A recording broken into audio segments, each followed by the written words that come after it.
Welcome back. Haider Ali साहब हमारे साथ मौजूद हैं, राज मुल्तानी साहब के बेटे, और हम उनसे डिस्कस कर रहे हैं राज मुल्तानी साहब की लाइफ के बारे में। तो अब हम उनसे ये पूछते हैं कि राज मुल्तानी साहब ने शादी कब की, मतलब कि वो छोटे थे, लाडले थे, मुल्तान से यहाँ आए और यहाँ आके उन्होंने शादी की, या इसमें भी उन्होंने जिद की कि घर वालों की मर्ज़ी से शादी नहीं करूँगा, मैं अपनी मर्ज़ी से शादी करूँगा? जी। जी, इस तरह है कि अम्मी जो थी वो माइग्रेट होकर आई थी अपना इंडिया से। इंडिया जलंधर के करीब पंजाब में। तो वो पहले कराची शिफ्ट हुई, कराची से फिर लाहौर शिफ्ट हुई। और डैडी की 1967 में तकरीबन उनसे शादी हुई। अच्छा। और अरेंज मैरिज थी बिल्कुल वो। और गांव में उन्होंने नहीं की। अब ये रीज़न क्योंकि रहना उन्होंने यहाँ होगा, तो इस वजह से उन्होंने सोचा कि गांव में क्यों शादी करें। तो इस वजह से हो सकता है कि उन्होंने यहाँ पे शादी की हो। जी। तो आप कितने बहन भाई हैं, मतलब उनके कितने बच्चे हैं टोटल? हम टोटल पाँच बहन भाई हैं। तीन भाई और दो सिस्टर हैं। एक सिस्टर मुझसे छोटी हैं, एक बड़ी हैं।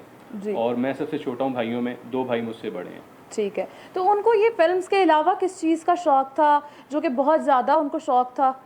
नहीं, फिल्म के अलावा तो कोई उनको ऐसा शौक़ नहीं था। बड़े सिंपल से इंसान थे वो। जी। और फिल्मों के शौक़ के अलावा देखें, वो वही शौक़ था जो उनका बाद में ज़रिया माश बन गया और उनकी मजबूरी बन गई, आप ये कह सकते हैं। तो और इसके अलावा तो कोई शौक़ उनको ख़ास तो नहीं था कुछ आपने भी। मुझे बताया था कि उनको घोड़सवारी का बहुत शौक़ था और उनका कोई मुकाबला नहीं कर सकता था पूरी फिल्म इंडस्ट्री में। जी बिल्कुल बिल्कुल ऐसा ही है। और इस बात की तस्दीक वो सारे फिल्म इंडस्ट्री वाले अब भी करते हैं। जब मैं उनसे मिलता हूँ जी। तो बताते हैं कि घुड़सवारी माशाल्लाह वो ऐसी करते थे कि उनका कोई भी मैच नहीं था पूरी फिल्म इंडस्ट्री में। जी। तो घुड़सवारी में तो सबसे वो एक नंबर पे थे। और उस दौर में मुझे बताया गया, किसी ने बताया था कि कोई इटली से वफ़द आया था। तो इटली से एक वफ़द आया था, ये भी 1965 से पहले की बात है और 62 के बाद की बात होगी, इन दो तीन साल के गैप से। तो इटली से एक आए थे, वो फिल्म की शूटिंग के लिए आए थे। और उस दौर में डैडी क्योंकि यंग थे, और ये बात मैंने डैडी से पूछी भी थी, मैं वो आपको बाद में बयान करता हूँ। तो उनको इटली के जो वफ़द था उसको चाहिए था कि ये हमारा जो लाहौर का शाही किला है उसकी दीवार से उतरना था रस्सी के ज़रिए। तो वो उन्होंने काफ़ी लोगों को कहा कि भी ये इस रोल के लिए कोई आमादा हो जाए, तो कोई भी आमादा नहीं हुआ था।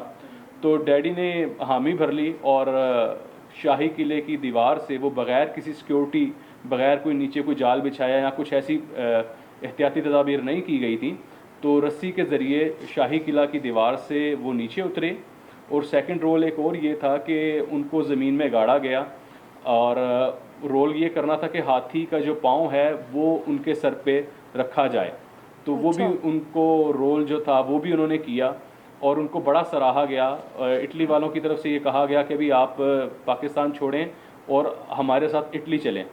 तो उन्होंने ये रिफ्यूज़ कर दिया कि नहीं भी, मेरा जो फ्यूचर है वो पाकिस्तान में ही है, तो मैंने पाकिस्तान में रहना है। तो ये बात उस दौर में बड़ी फेमस हुई थी और बड़ी न्यूज़ में भी आई थी।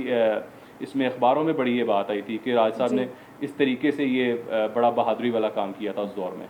जी। तो ऐसा कौन सा इंटरेस्टिंग एक किस्सा है जो आप हमारे साथ शेयर करेंगे राज मुल्तानी साहब के बारे में? जी, किस्से तो बहुत ज़्यादा हैं, मगर जैसे जैसे मैं सुनता हूँ दूसरों की ज़ुबानी तो वो ये है कि वो कन्फर्म हो जाते हैं। अब हमारी सहाफ़त का एक बड़ा नाम है साजिद यज़दानी साहब। तो मेरे बड़े हैं, वो मेरे बुज़ुर्ग हैं, मेरी उनसे मुलाकात हुई तो मुझे उन्होंने बताया कि सुल्तान राही साहब से मैंने ज़िक्र किया कि राही साहब, जब भी राज मुल्तानी साहब आते हैं तो आप खड़े हो जाते हैं, उनसे उठकर मिलते हैं और बड़ा प्यार देते हैं, बड़ी उनकी रिस्पेक्ट करते हैं, तो ये क्या रीज़न है? तो यज़दानी साहब ने मुझे बताया कि राही साहब कहते हैं कि अपना साजिद यार, बात ये है कि जब हम स्ट्रगल दौर में एक ही कमरे में इकट्ठे रहते थे, और दूसरा मैं धर्मपुरे से आता था यहाँ पे एवरन्यू स्टूडियो, काफ़ी डिस्टेंस बन जाता है, तो राज मुल्तानी मुझे अपनी साइकिल पर बिठा के तो स्टूडियो लेकर आता था और बाद में छोड़ने भी जाता था। तो यार, ये बंदा ऐसा है कि मैं इसकी इज़्ज़त ना करूं तो और किसकी इज़्ज़त करूं। तो मेरे दिल में इसका बड़ा एहतराम है, बड़ा प्यार है। तो मैं ये रीज़न है सारी कि मैं इस वजह से इस बंदे की बड़ी इज़्ज़त करता हूँ। जी। तो राज मुल्तानी साहब जो हैं, उन्होंने जब फिल्म इंडस्ट्री छोड़ दी तो उसके बाद उनका ज़रिया मौश क्या था? हुआ इस तरह था कि डैडी तो फिल्मों में काम कर रहे थे, मगर मैं ज़ाहिर है भाइयों में सबसे छोटा था, भाई दूसरे जॉब कर रहे थे। तो 99 में मैंने बिज़नेस स्टार्ट किया अपना। तो अल्हम्दुलिल्लाह बिज़नेस अल्लाह का करम कि वो चल पड़ा। और फिर तकरीबन 1 साल बाद सन 2000 में मैंने डैडी को कहा, मैंने कहा डैडी अब आपकी औलाद जो है वो जवान हो चुकी है, वो घर का खर्च उठा सकती है, तो आपको ज़रूरत नहीं है कि आप फिल्म इंडस्ट्री में काम करें। पहला दौर था, आपको अच्छे रोल्स मिलते थे, 90 से पहले आपने बड़ा अच्छा अच्छा काम किया, मगर अब आपको इतने अच्छे रोल नहीं मिलते, अब आपको छोटे छोटे रोल्स मिलते हैं, तो मेरा दिल जो है वो दुखता है, आप अब छोड़ दें। तो मेरे कहने पर ही उन्होंने फिल्म इंडस्ट्री छोड़ी थी सन 2000 में। तो आखिर में आपसे पूछेंगे कि उनकी वफ़ात कैसे हुई? तबीयत तो उनकी हल्की फुल्की ख़राब रहती थी, ज़्यादा नहीं ख़राब रहती थी, खांसी वगैरह उनको अक्सर थी। और सन 2007 की बात है, 1 मई का दिन था। और 1 मई को मैं तो बिज़नेस के लिए घर से निकल चला था, और रास्ते में मुझे फ़ोन आया कि डैडी की तबीयत ख़राब थी और वो दुनिया में नहीं रहे। तो ये आनन फानन ही ये सब कुछ हो गया, यानी कि आधे पौने घंटे में ही जो है उनकी डेथ हो गई थी। और कोई ख़ास तबीयत अपसेट नहीं थी, पता ये चला जी कि हार्ट अटैक की वजह से हुआ है। जी। तो नॉर्मल तबीयत रहती थी, यानी कि खांसी वगैरह कोई ऐसी कोई बड़ी कोई बीमारी नहीं थी उनको। जी।